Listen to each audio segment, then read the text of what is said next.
Okay, so hello to my dear friends, fellow practitioners who are joining this live stream um, after we're no longer live. So you're watching the recording. Today we're going to be having a group meditation discussion with some members of our Discord community, and we're also going to be practicing meditation together.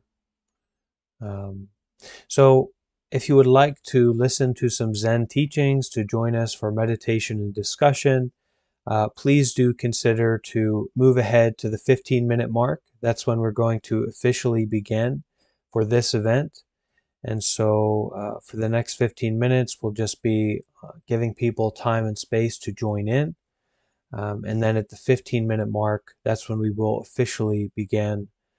So if you're watching after we've already been live, then you can move over to the 15-minute mark, and that's when we will begin. All right. So welcome. I hope that you will join and get some benefit from this live community practice.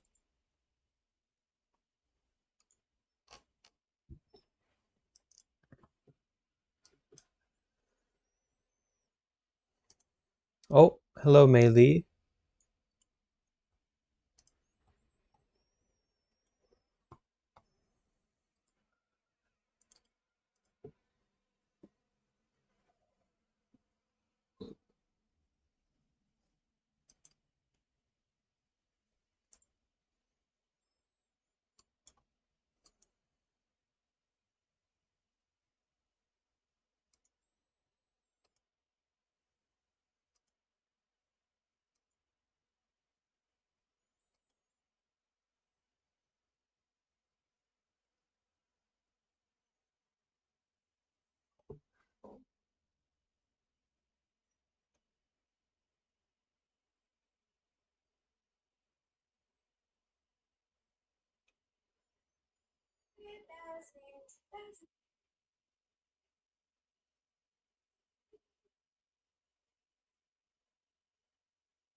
Oh, hello, Elias. Welcome.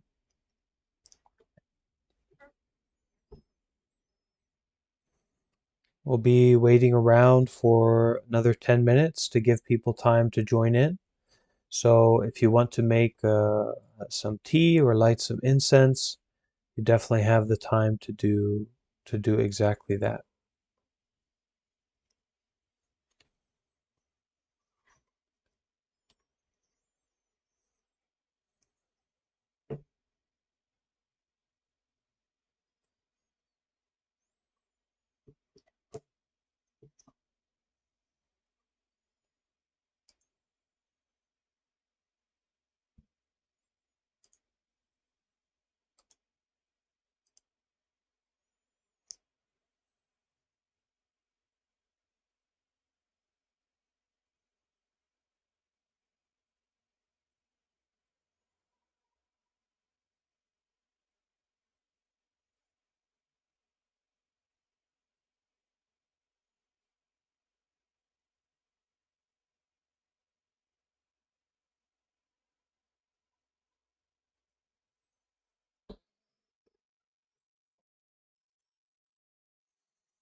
Going to go and grab the meditation bell, then I will come back.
Oh, hello there, Gold and Kit.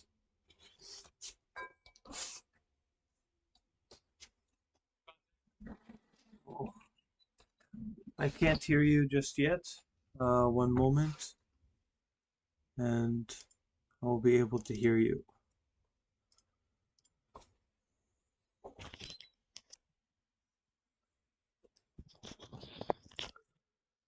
All right. How about how about now? Can I hear you now, Gold? Hey Bente, Yes. Yeah. All right. Nice to see you. Nice to hear your voice. you as well. I I'm gonna turn my video off here, Your kind of mic. on the clock, but I'm gonna be listening in. Ah, okay. You're on the clock, but you're going to be listening in. That's great. Timothy, I see you all. Okay, so hello to Rebecca and Kit and Liz, and hello to N, Anan, and Callan. Please do be sure to say hello if you're joining through the YouTube Live so we can see that you're here joining.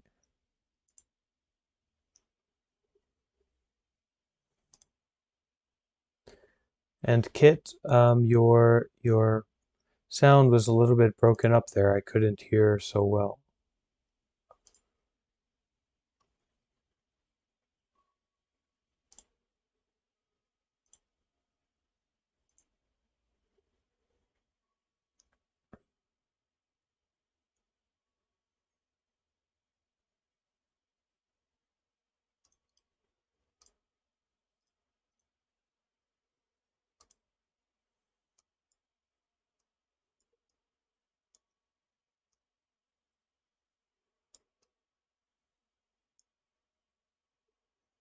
Hi there, Marianne and Nikki.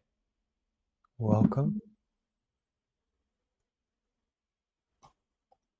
And hello, William.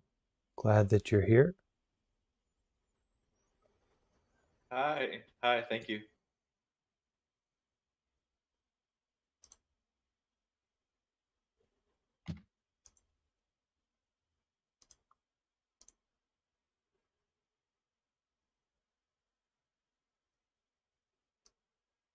Oh, Elias joining on the YouTube Live from Sweden. That's great.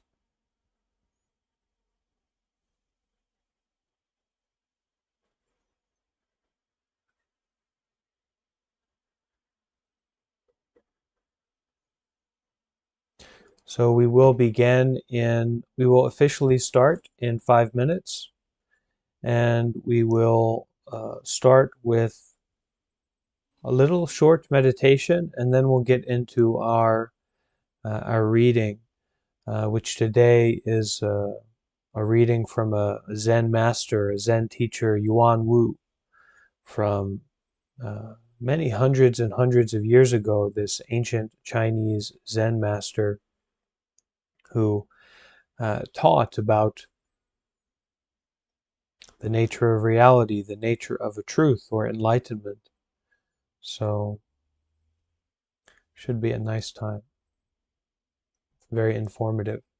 And after that, we will have some discussion, some sharing, and we'll finish with meditation together.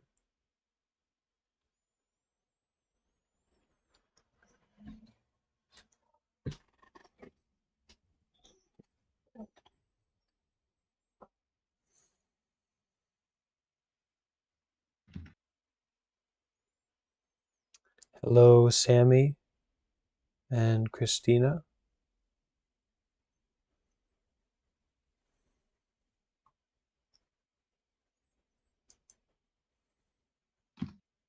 And hello to Bree Bernhardt on the YouTube.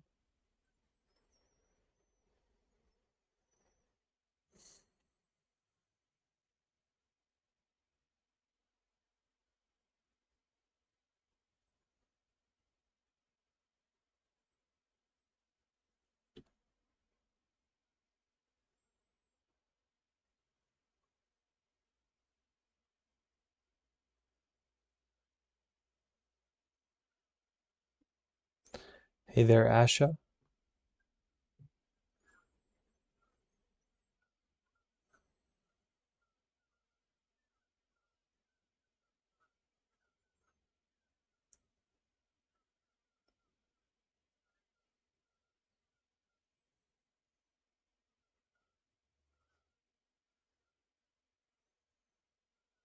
So as we wait these last few minutes before we begin, we can turn our mind towards our breath,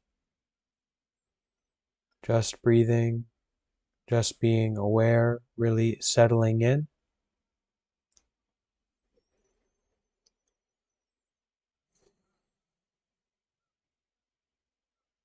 opening our heart,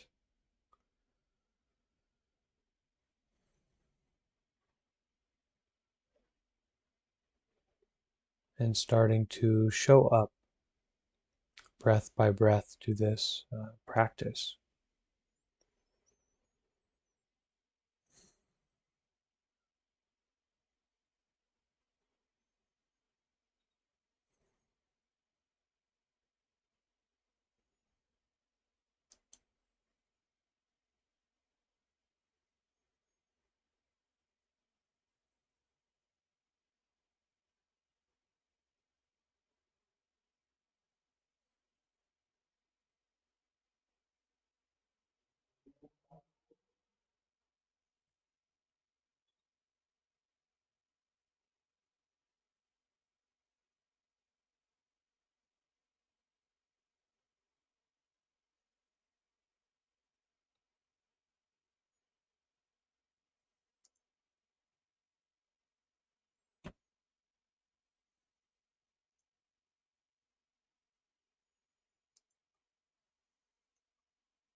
Okay, good night, May.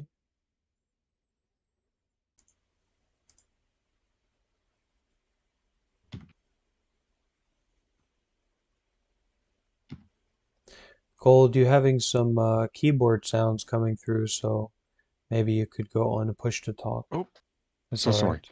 It's all right.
So a very sincere welcome to everyone who is here joining.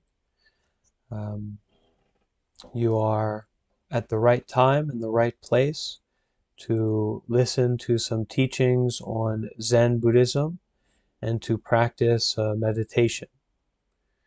If that is not your interest, uh, you are free to leave. But for those who do have that interest and are here to practice, who are here to turn inward and to explore the nature of their reality, this is a suitable place to be. And so as we begin, the practice first is to really be. So we're going to start that by finding a comfortable position for our body. So we can all take a moment to adjust our position and our posture. We don't need to become a yoga practitioner at this moment, but we can find a comfortable and stable, upright position for our body.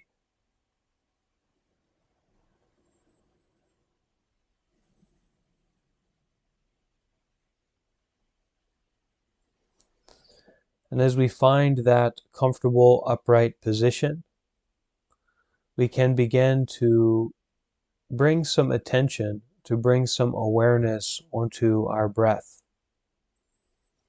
So being very close and feeling this breath coming in through our nose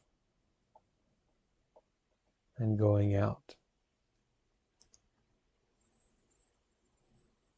And we can start by breathing deeply,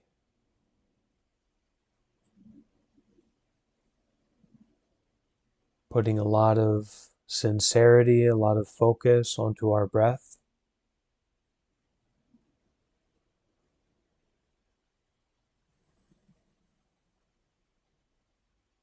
A lot of times our awareness, our attention is kind of spread out in so many different directions, right? Our awareness and our focus, our attention is spread out to thoughts and ideas and stories, past and future. But as we breathe in deeply and very sincerely, bringing our awareness home to the body.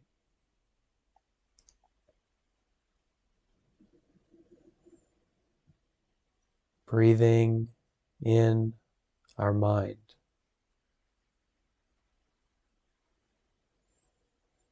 Bringing our mind home to the body and giving ourselves the space, the time to just settle, to just calm at this moment.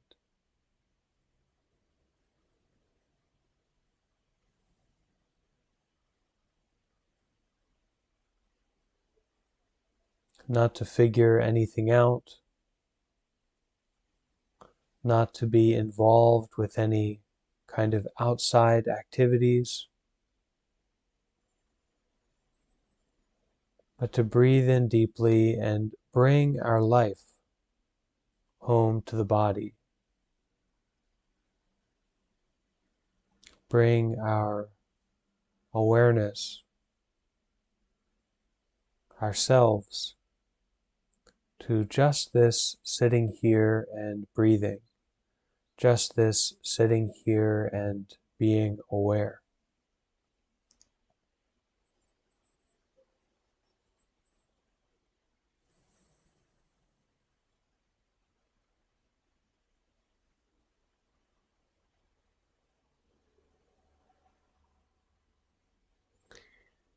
And we may notice that there is some kind of immediate protest from the thinking mind, from the story mind. I can't sit here. I'm an important, busy person. I need to go and watch a YouTube. I need to go and get involved in something. The mind can immediately start to protest when we settle in this way. So being aware of that thinking mind, that story mind, but at this moment, not indulging it, not feeding it, not fueling it, just taking a deep breath,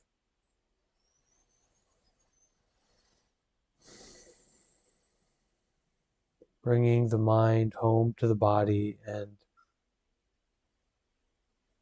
allowing ourselves, really giving our body and our mind a chance, an opportunity to just sit, to simply be aware at this moment.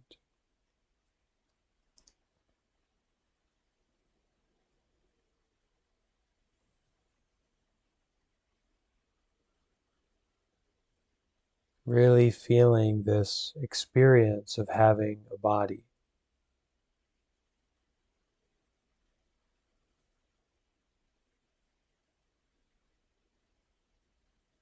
This experience of life, being alive right now.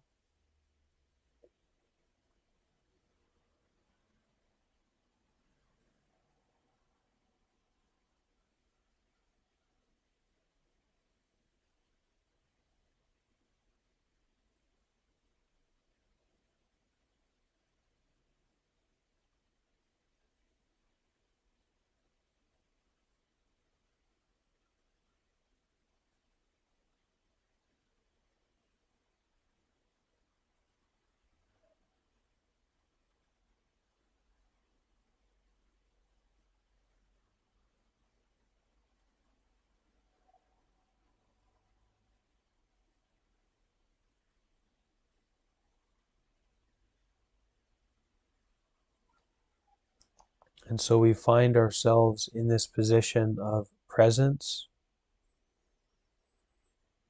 of being very alive, very embodied right now, just through breathing, just through being aware of the body, being with the body, being with this activity of the breath coming in and going out.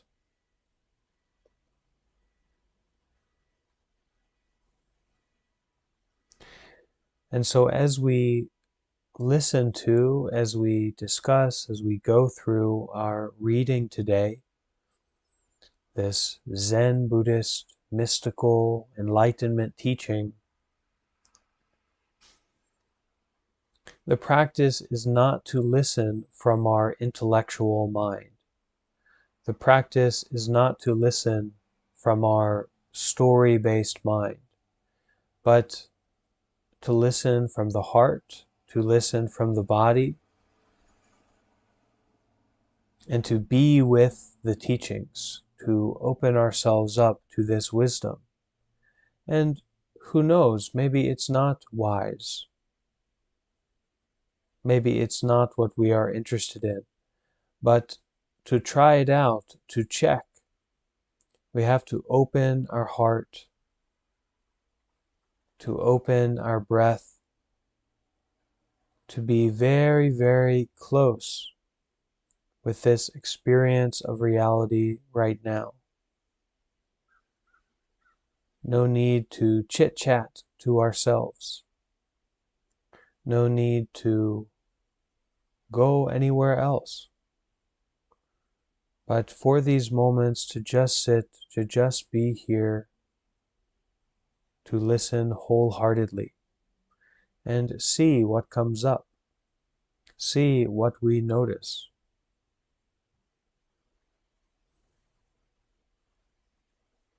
All from this place of our primary activity, the main thing that we're doing, just breathing, just being aware at this moment.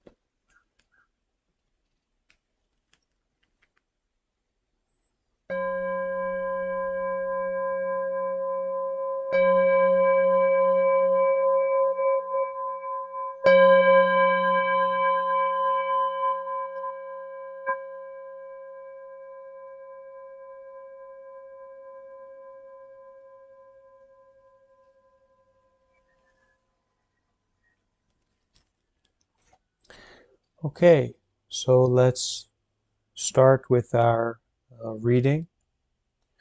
We're going to be listening today from the teachings of Yuan Wu, a very well-known, famous Chinese monk from ancient China, many, many hundreds of years ago. But his writings were preserved in the traditional Chinese script, the traditional Chinese language. So we are lucky enough to have some of these transmissions, these translations from so many hundreds of years ago from this monk, this Zen monk in ancient China. So staying with our practice of just breathing and being aware, let's go into these teachings. Let's explore them together. Yuan Wu.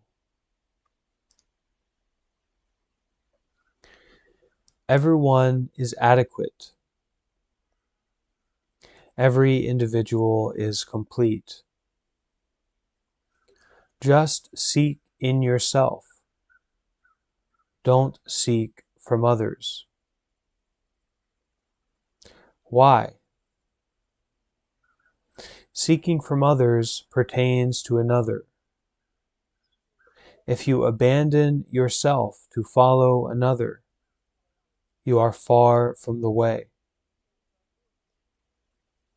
You need to realize that there is something in yourself that illumines all time, like 10 suns shining together.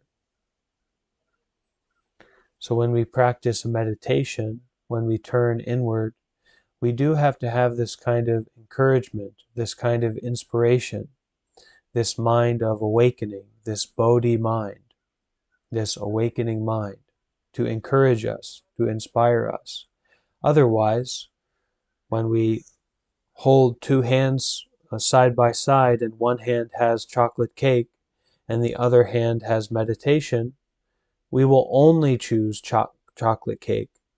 We will only choose seeking outside, chasing after some pleasure, chasing after some material experience. But if we have this kind of valuation, this understanding that there is something in yourself that illumines, that brightens all time, like 10 suns shining together, we can have this encouragement, this inspiration to practice, to seek within, to find a peace and to find joy, not to always be chasing outside.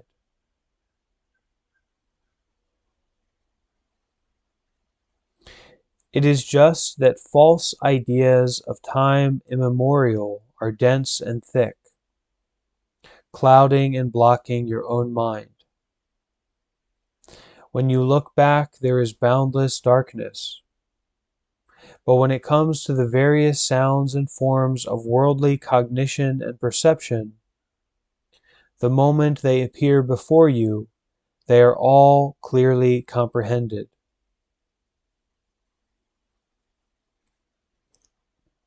So when we look back, or even look forward for that matter, there is this darkness. What's forward? What is away from this present? And also when we look back, maybe we have some memories, we have some thoughts, but if we look very directly, closely to the past, what's there? We find ourselves in the present. And certainly whatever ideas or experiences about the future that come up, they are only coming up here in this present. So when it comes to the various sounds and forms of worldly cognition and perception, the moment they appear before you, they are clearly comprehended.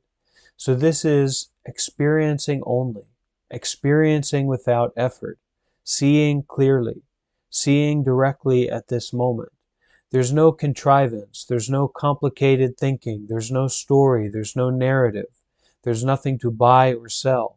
Just at this moment, in your very seeing, in your very hearing, in your very touching, you can feel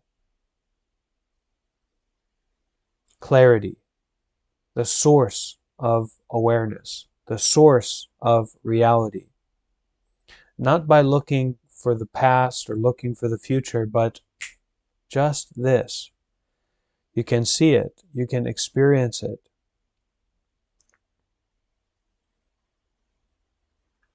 Isn't this turning away from awareness to objects of sense, seeking from others and being unable to reverse attention?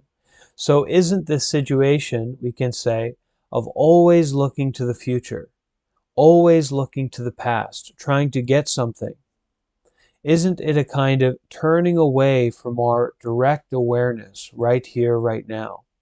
Being unwilling to be vulnerable, close, intimate, being unwilling to see clearly what we are experiencing. Always looking to the past, always looking to the future. Isn't this turning away from awareness to objects of sense, seeking from others and being unable to reverse our attention? So to sit here right now, to be aware of the thinking mind, to be aware of the story mind, to be aware of past and future, But being unable to reverse our attention, being unable to turn the light inward, we're constantly in motion, constantly seeking, constantly chasing, constantly craving. I need to get this and I need to avoid that. I need to go in this direction and I need to get away from that direction. But there's this awareness, this presentness, this aliveness in our experience right now that is worthy of our attention, that is worthy of our focus. And the Zen Buddhist idea, we can say very much the Buddhist idea or the spiritual idea, is that you need to realize that there is something in yourself that illumines all time, like 10 suns shining together. Now, certainly, chocolate cake is good. It's a tasty, it's a sweet. We like a chocolate cake. We like a sweet things, a tasty things. But we wouldn't say that they are illuminating all time. We wouldn't say that they are like 10 suns shining together. So naturally, how we direct our life, how we navigate our life, is either going to put us in a position of being very animalistic, chasing chocolate cake and chasing sense desires constantly, and then finding ourselves to be a miserable animal that has no wisdom, peace, or compassion, only a chasing chocolate cake, or reversing our attention, turning inward, stepping into this immediacy of our experience right now, where we can find this something in ourselves that illumines all time, that peacifies all suffering, like 10 suns shining together.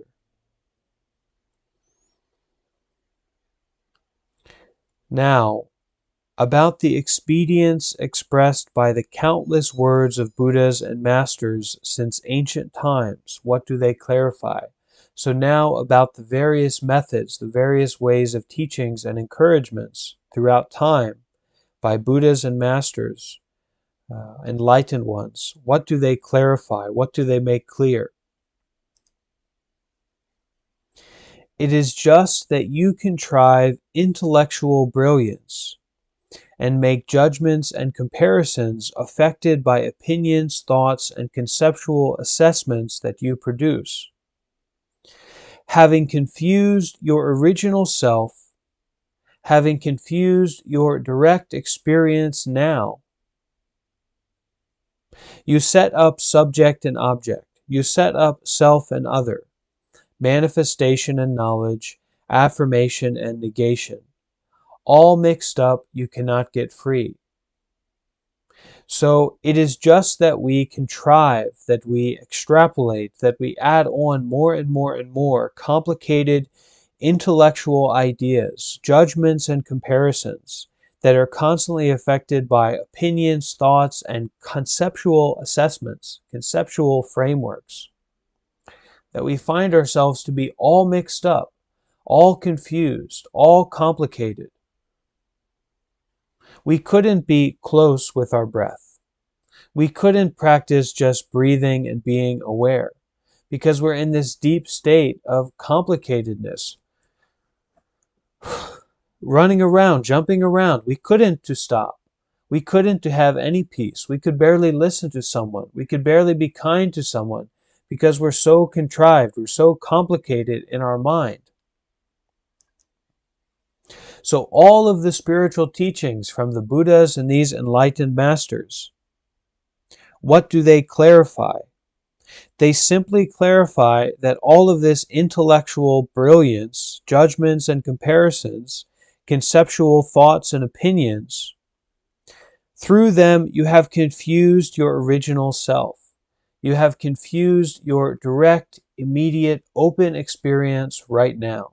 You have confused your own peace. And because you are all mixed up, you cannot get free. You cannot put down your attachment mind. You cannot put down your suffering mind. That is why the masters and Buddhas appear in the world. That is why enlightened teachers appear in the world. just to teach you to stop opinions and clear them all away.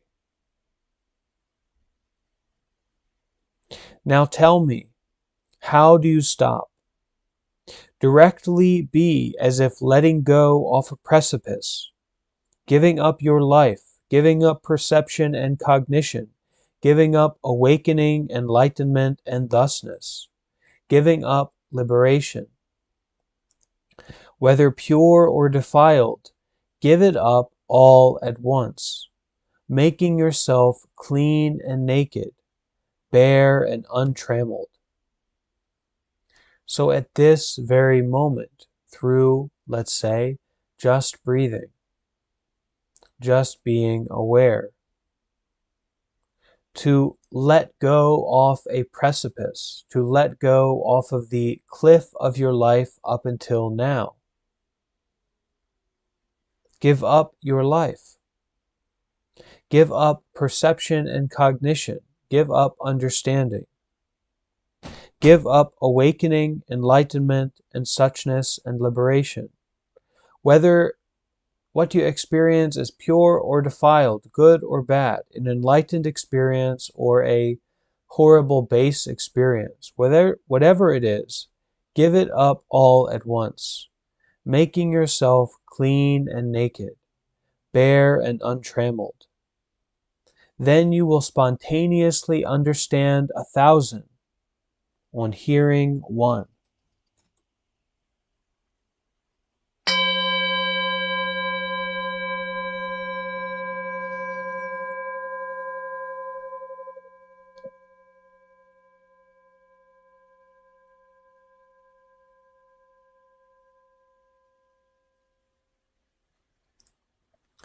Directly taking up responsibility from this, you come back to observe the operations of the Buddhas and Masters. They are none other, no different from your own self. So this highest ideal, this highest idea about ourselves as enlightened, or the enlightenment that other people can experience, this perfect version of ourselves, not in terms of material wealth, like, oh wow, if I win the lottery and I have this and I have that and I have everything, but this spiritual attainment, or this spiritual wealth of ourselves, to be totally at peace, totally joyful, totally wise, totally compassionate, totally able to take care of and to navigate our emotional, psychological, physical experiences in this world.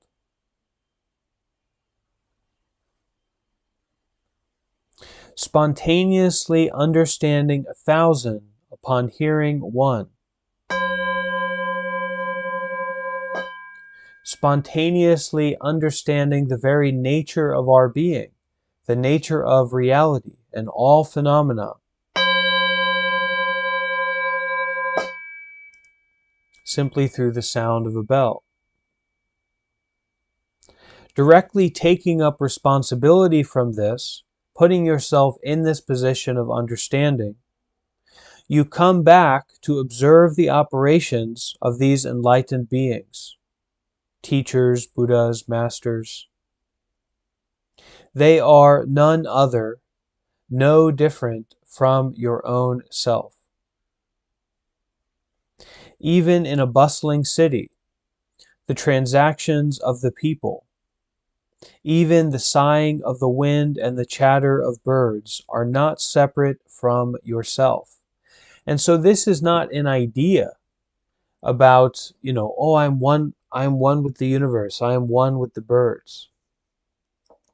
But it is this experience of putting down your life, your idea, your story, your body, and experiencing, having this wisdom, this kind of knowing, that none of this is separate from you, that the enlightened teachers are not separate from you, that great peace, great liberation, great awakening is not separate from you in any way.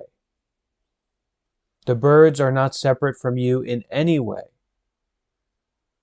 So you couldn't say, I am one with the birds. You couldn't say that because it's the experience of it. It's the realization of it. Even in a bustling city, the transactions of the people, even the sighing of the wind and the chatter of birds are not separate from yourself. After that, Buddhas and sentient beings are one. Afflictions and enlightenment are one. That is, difficulties and peace are one. Mind and objects are one. Light and darkness are one. Positive and negative are one. The thousand differences and myriad distinctions are all one. Then you can churn the river Ganges into butter, transmute the whole earth into gold. All becomes one, yet even the one is not established. All becomes one, yet even the one is not fixed, not stuck, not chained. After that, walking is walking, sitting is sitting, wearing clothes is wearing clothes, eating meals is eating meals. You are like a clear mirror on a stand. When a foreigner comes, a foreigner is reflected. When a native comes, a native is reflected. Wherever you are without calculation. That is, you see clearly. You don't have a complicated framework. You are not confused. Whatever you see, whatever you experience it thusly. You experience it as it is, without either confusion or contrivance or complicatedness.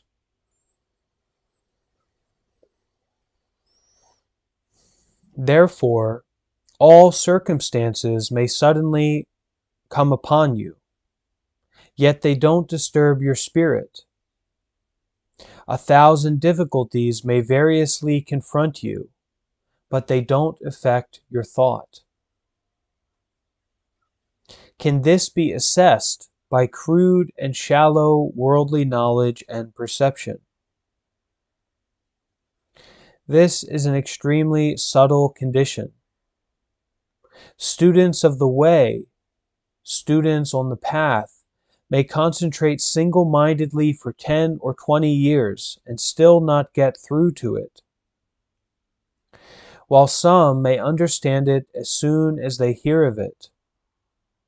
And there may be those who realize it on their own without a teacher. If one can understand oneself right away, that still cannot obstruct anyone else. This is hardest for those who are very high thinking, because they pursue mundane occupations and work for the state.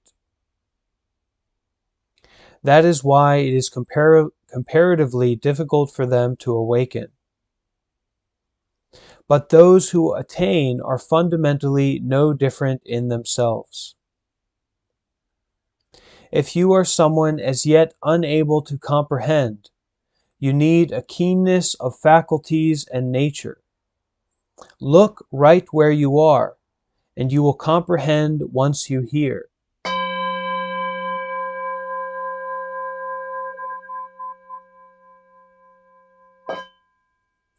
Li Fuma, for example, setting his mind on the path of the masters, associated with a teacher Yang Wen. They cut and polished day and night, meaning they practiced very diligently to understand the great matter, to see their nature. Later, he met Chan Master Shimen Chitzao, who cited the case of the minister Feng Ru of the Tang dynasty, asking Chan Master Jingshan Guoyi, what is the ultimate meaning of the great way of the enlightened teachers? Jingshan said, "This is a matter for great people, not something of which generals and ministers of state are capable." When he heard this, he was greatly enlightened.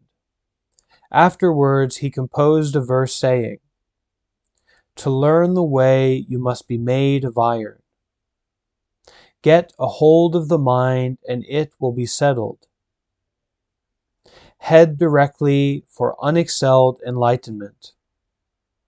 Don't be concerned with yes or no at all." He sure spoke in an extraordinary manner. But how about going forth as a general, or going in as a minister, pacifying the country and stabilizing work, eliminating violence and disorder? Isn't this greatness? So why did Jingshan then say this is a matter for great people, not something of which generals and ministers are capable? You should realize that the one road does not admit so much as a hair. This is why a great master said, "When you see Buddhas and enlightened teachers as born enemies, only then do you have a part in study." But Buddhas and patriarchs are teachers of all people, refuges of all people. Why does he speak of them as born enemies? You tell me, what is the work of great people? It is imperative that you don't take on the judgments of others. Getting free from cliques, be an individual, outstanding, walking alone throughout the world, with penetrating clarity, free through and through, desireless, with no dependency, attaining great independence, without the slightest subjective interpretation of Buddhism, like a simpleton, like a dunce, like wood, like stone, not distinguishing south or north, not differentiating cold or warmth, dim and silent, like someone with utterly no ability or understanding, while in your gut being strict in your measures, alert and watchful in action, so there is nothing that is not clear. Then you can penetrate at once the sayings of the ancient teachers, with their 1,000 differences and myriad distinctions.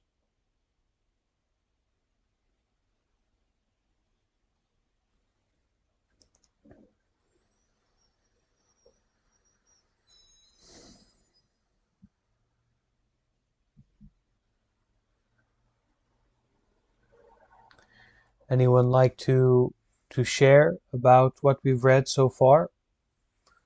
Have an idea or something to share?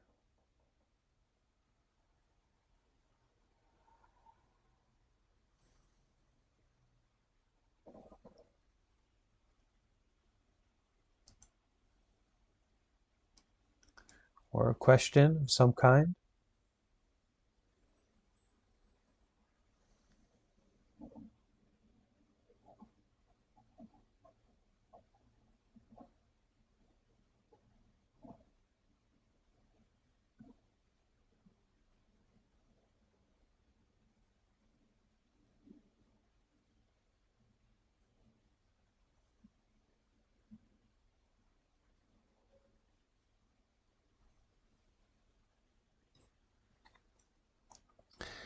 So you tell me, what is the work of great people? It is important that you don't take on the judgments of others.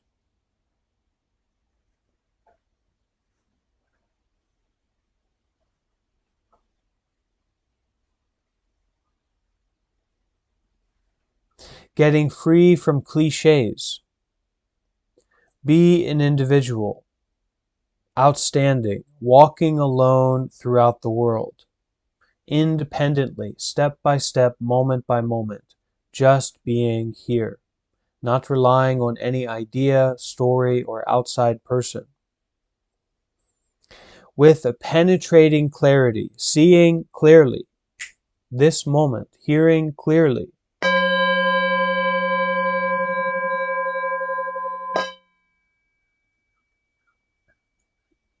Free through and through, without a desire, with no dependency, not being stuck, attaining great independence, without the slightest subjective interpretation of Buddhism, that is, judgments and ideas. To have a clear understanding, not this wavering ideas and beliefs. This story of Buddhism, this story of practice is not important. Like a simpleton, like a dunce, like wood, like stone, not distinguishing south or north, not differentiating cold or warmth, dim and silent, like someone with utterly no ability or understanding. While in your gut, in your heart, being strict in your measures, taking a very close care of your life. Alert and watchful in action, so there is nothing that is not clear. Then you penetrate at once the sayings of enlightened teachers, with their thousands of styles and approaches.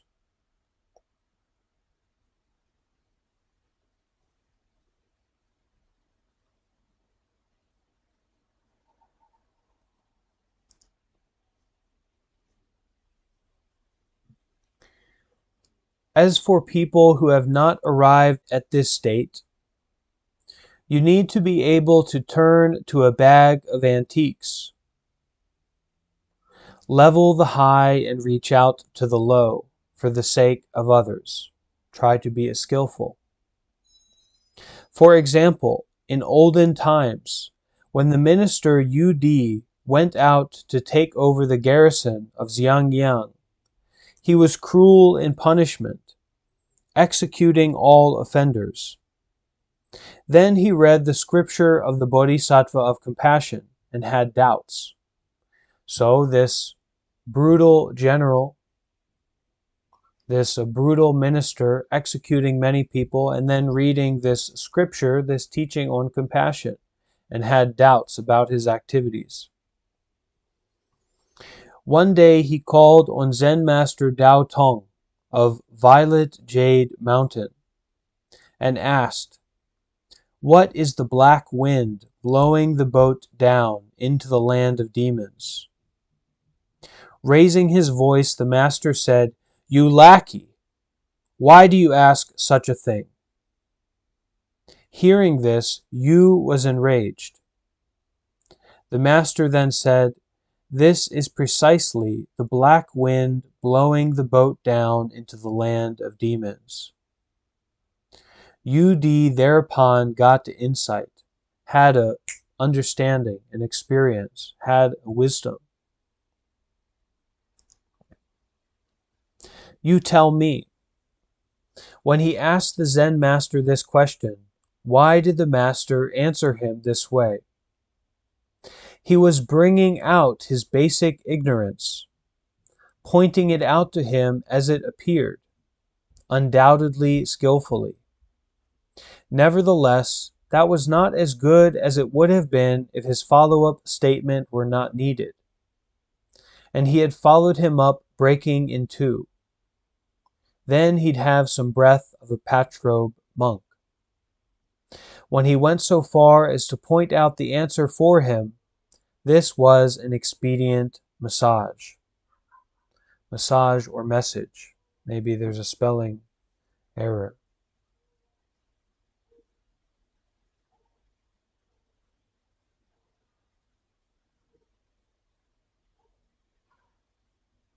So in general, when we are interacting with others, and certainly when we are interacting with ourselves, to have an insight or to have a skillful experience, a skillful understanding, we want to be enlightened. We want to get it. and go around and tell everyone, oh, I really got it, I really understand it. There's kind of a variety of ways to point to the moon, to see the moon. And the best way is to just see it, for what it is, to hear the sound of the bell, and to be totally enlightened, totally awake. Wouldn't that be ideal? Wouldn't that be so nice? And some people can understand in that way. But for other people, they couldn't necessarily understand. And so it is to present them with their own misunderstanding, or to present them with their own ignorance. That is to point it out. And it takes a very skillful kind of teacher to be able to do that sharply and quickly, but we can do it for ourselves. In that, sometimes we just get it, and we don't have to make the mistake to get it more, to understand deeply. But for many of us, for most of us, right, we have to make many, many, many mistakes. And then we experience the result of that mistake. We experience our own ignorance. We experience the result of our own unskillful action. And then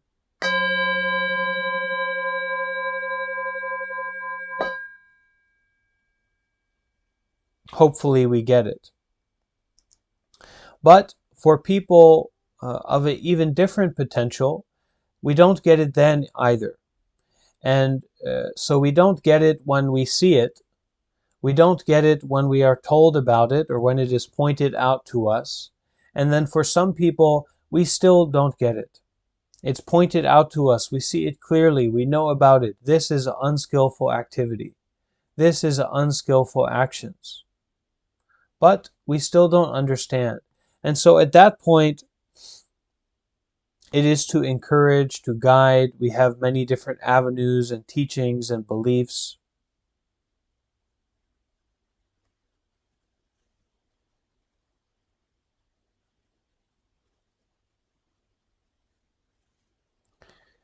So in our meditation, we bring all of these potentialities together.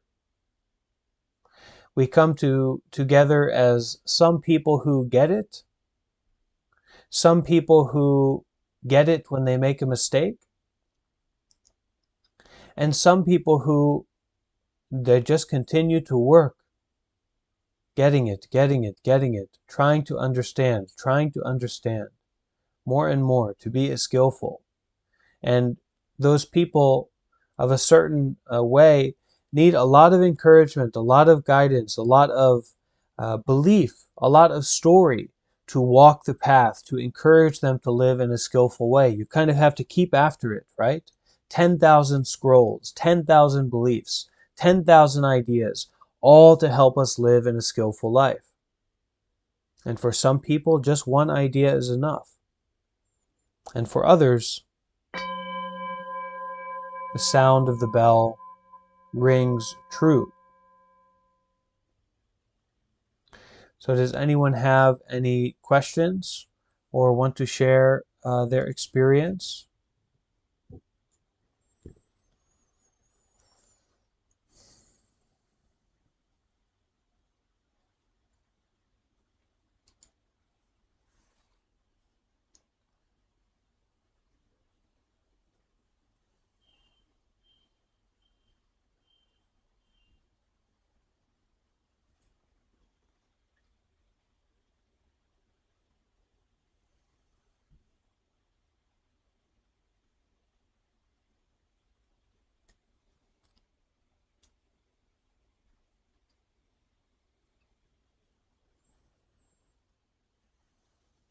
Okay.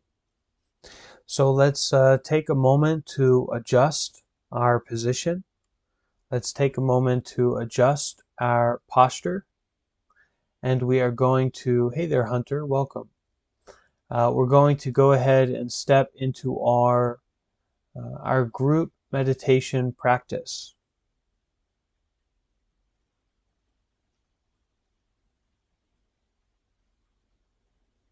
We do have one question before we get into our meditation, and that question is from Sarah Granada that says, how do you maintain this despite all the suffering in the world?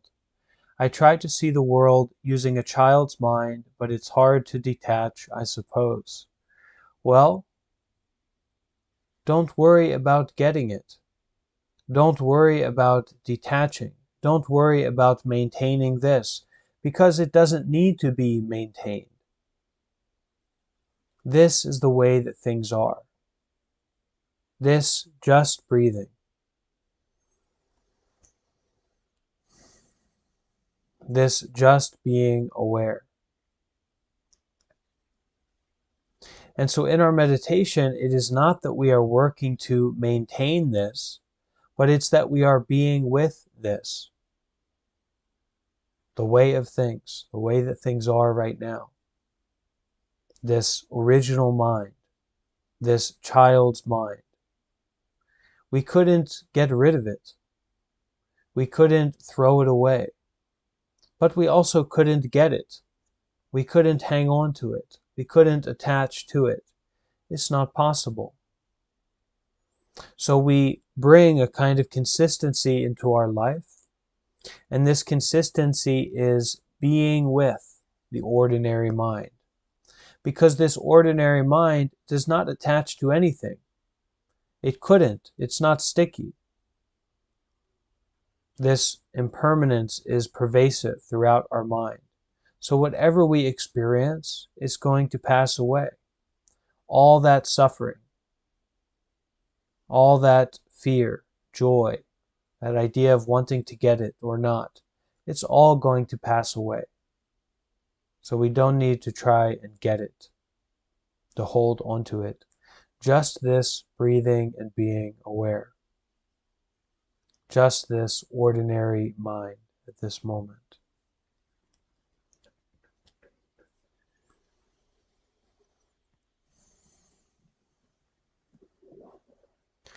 Okay, so we can take a moment to get comfortable.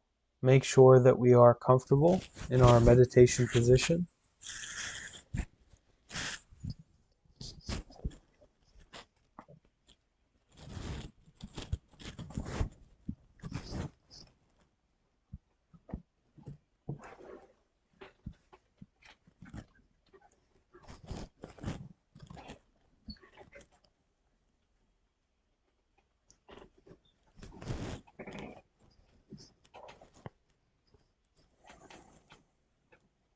So we find that comfortable and stable position for our bodies.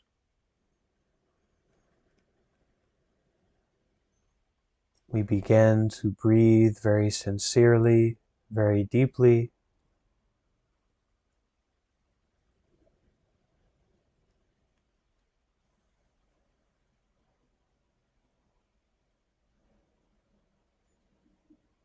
Bringing the mind home to the body.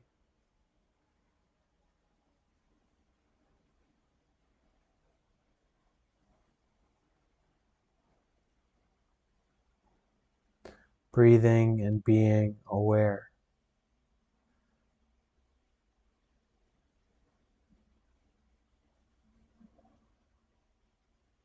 Nothing complicated, nothing extra, but just this breathing, just this breath at this moment, coming in and going out.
This just breathing and being aware is a doorway to peace that is always here, always accessible, just a matter of walking through, just breathing and being aware.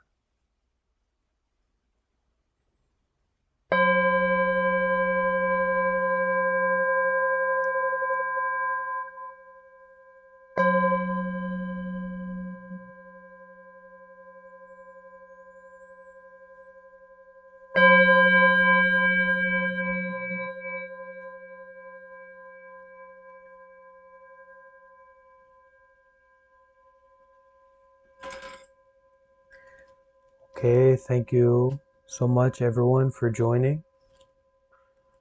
Just as we finish, I will do a final chant, a Buddhist chanting, to wrap up our session together. And you are very welcome to chant along with me if you like, or just to listen.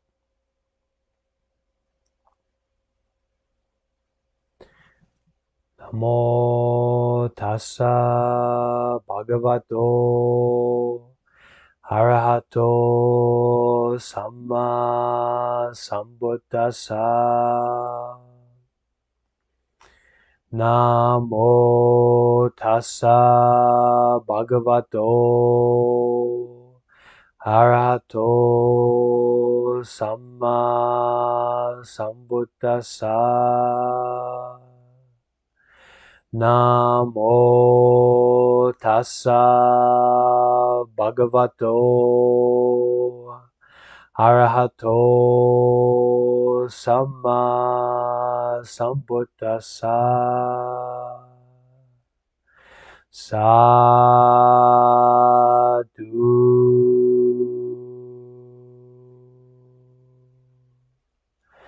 Sadhu.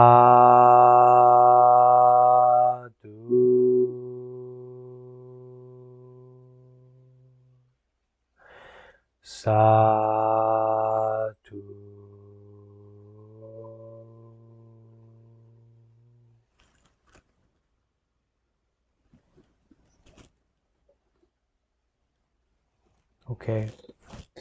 Take care, everyone. Be happy, be peaceful. See you again soon.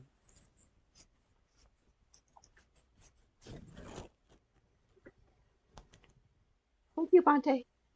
You're welcome. Thank you, Bante. Thank you, everyone.